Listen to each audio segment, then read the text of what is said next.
Johnny Carson had interviewed presidents, movie stars, comedians, and legends. But on one ordinary Thursday night, a quiet moment in his studio audience would change him forever. It started with a single question. A question he had asked thousands of people before. And it ended with the most powerful broadcast moment of his entire career. The woman who changed everything was 80 years old, a grandmother, soft-spoken, almost invisible until Johnny noticed her. By the end of the night, the king of late-night television was crying on camera, so was his audience, and millions watching at home felt something they couldn't explain. Because the woman in the third row carried a secret. A secret she had protected for 34 years. And she had traveled more than 2,000 miles to finally tell Johnny Carson the truth about something he never knew he was doing.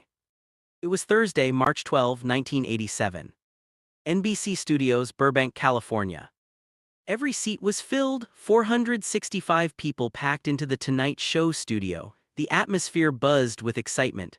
Johnny Carson had just wrapped his opening monologue joking about Washington politics and Southern California traffic. The laughter was loud, familiar, comforting. Ed McMahon sat beside him, chuckling. Doc Severinsen's band played the iconic theme between segments. Everything felt exactly as it always did. Just another night in America's living room. Johnny was relaxed, confident, and smiling. He had already interviewed an up-and-coming comedian and was preparing to introduce his next guest. Then something caught his attention. In the third row, a woman sat perfectly still. She wasn't laughing. She wasn't clapping. She wasn't reacting at all. Tears streamed down her face as she stared straight at Johnny Carson. And in that instant, Johnny felt something was wrong. Her name was Margaret Ellen Dawson. At 80 years old, she was one of the oldest audience members the show had ever seated. She wore a modest navy dress and a pearl necklace passed down from her mother. Her silver hair was pinned neatly back. Her hands, creased and worn from decades of work, rested tightly together in her lap. Beside her sat her daughter Carol. Those two tickets had cost nearly $800, more than a month's rent in 1987, but Carol never hesitated. Because this trip wasn't entertainment. It was a farewell. Margaret had been diagnosed with terminal lung cancer 4 months earlier. Doctors in their small Kansas town gave her 6 months at most. She had one final wish. One thing she needed to do before she died. And she needed to do it in front of Johnny Carson. As the commercial break ended, studio lights flared back to life.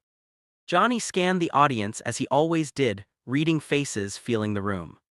Then his eyes landed on Margaret again. He saw the tears. The stillness. The pain. Johnny leaned toward Ed McMahon and whispered something. Ed's smile faded. The band stopped. The audience quieted. Johnny stood up. And then, breaking every rule of late-night television, he walked away from his desk. Slowly. Deliberately. His eyes never left the woman in the third row. "Ma'am," Johnny said gently, his voice cutting through the silence. "I see that you're upset. Are you okay?" Hundreds of heads turned. Margaret looked up, her lips trembled. She tried to speak but couldn't. She only nodded, pressing a handkerchief to her eyes. Johnny didn't joke. He didn't move on. Instead, he sat down on the edge of the stage, legs dangling, and spoke softly like they were alone. "How long have you been watching the show?" Her voice barely carried, but the microphone caught it. "Every night, Mr. Carson, since October 1962, I've never missed one." Johnny blinked. 25 years, he said quietly. "That's remarkable." The audience murmured, someone started clapping, but Johnny raised his hand. He leaned closer. "May I ask why?" The question sounded harmless. Simple. But Margaret squeezed her daughter's hand until her knuckles turned white. She took a breath. And then she spoke. "Because your voice sounds exactly like my husband's." Johnny froze. "And he's been gone for 34 years. The studio went completely silent. Margaret continued, her voice breaking. "Every night when I hear you speak, I hear him again. It's like he never left." Johnny didn't move. In 3 decades on television, he had never heard anything like this. "Tell me about him," Johnny said quietly. The entertainer disappeared. Only a listener remained. His name was Robert, Margaret said. Robert James Dawson. They met in Wichita, Kansas in 1942. She was 17, working in her father's grocery store. Robert walked in looking for work. She smiled. The moment he spoke, I was done for. He had a voice just like yours, warm, playful, comforting. He made you feel like you mattered. They married 6 months later. Every night, she said, he made me laugh, no matter how hard life was. Then came the war. Robert was drafted in early 1943. The night before he shipped out, he held her face and made a promise. Maggie, he said, I'm coming home, and for the rest of our lives, I'll make you laugh every night. He left the next morning. She never saw him again. Robert died in France on June 19, 1944. He was 25. Margaret was pregnant when the telegram arrived. He never met his daughter. For years, Margaret said, I couldn't laugh, the house was so quiet without his voice. Then, one night in October 1962, her daughter turned on The Tonight Show. When I heard your voice, she said, I started crying, because it felt like Robert kept his promise. Johnny's eyes filled.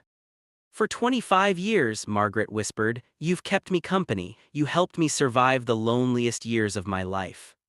You kept my husband's promise, she said. And you never even knew. Carol leaned forward. My mother is very sick, she said. This was her final wish to thank you. Johnny stood. He turned to his producer and said 3 words never spoken before on The Tonight Show. Stop the tape. The red lights went dark. Johnny stepped into the audience. He knelt in front of Margaret, took her hands, and spoke through tears. Your husband never broke his promise, Johnny said. And I am honored more than I can say to have been part of it. He sat beside her, listened, laughed, held her hand, then returned to the desk. Tonight, Johnny said to America, I learned something I never understood before. This show isn't just entertainment. For some people, it's companionship, it's memory, it's love. The audience stood. Strangers shared stories. The show ended differently than any before. Afterward, Johnny spent over an hour with Margaret backstage. He gave her his pocket square. For Robert, he said. Margaret lived 9 more months. She was buried with that pocket square. Johnny mentioned her years later. She taught me why this show mattered. If this story moved you, share it. Because love doesn't disappear. Sometimes, it just finds a new voice.